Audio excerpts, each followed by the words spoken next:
This ship has been called the ultimate sailboat.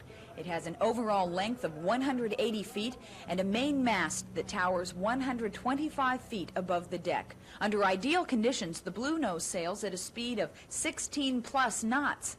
Ship's administrator Peter Brown fills in the details. It is a replica of ships like this that Eastern Canadians made a living on before World War II. It is a floating ambassador of goodwill for our province. Everyone back home is proud of the job we're doing. When the ship is at home, you get a good number of visitors, don't you? Yes, in July and August, we do 3 sailings a day for the general public with this ship, which brings in some revenues which help defray the maintenance costs of the vessel. Why don't you tell me about some of the more distinguished visitors you've had on board this ship?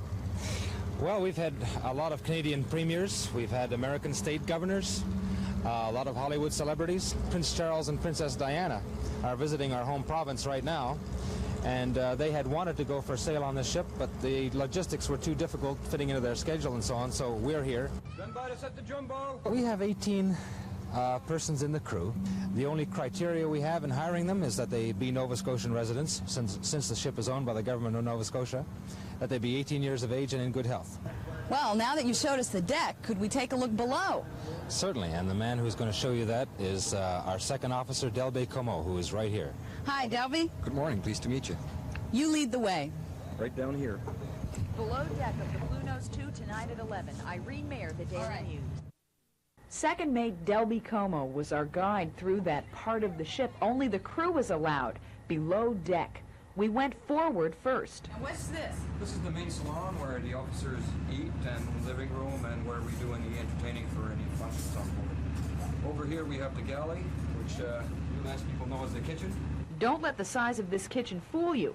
Giggs, the cook we hear, prepares some outstanding meals here. And what happens back here?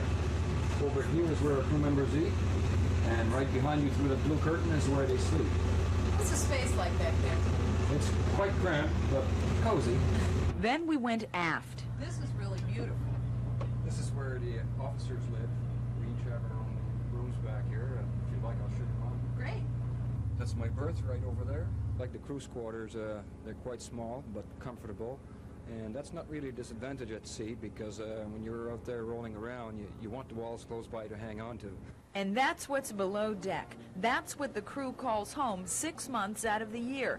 6 months that they are away from their homeland. Yes, I'm afraid that's the hard part of the job. It's fun to be sailing around, but it's a long way to be away from home, and if you want any social life or family life, you need a very understanding wife. Well, after seeing above deck and below deck, you can understand why this magnificent tall ship is considered the pride of Nova Scotia.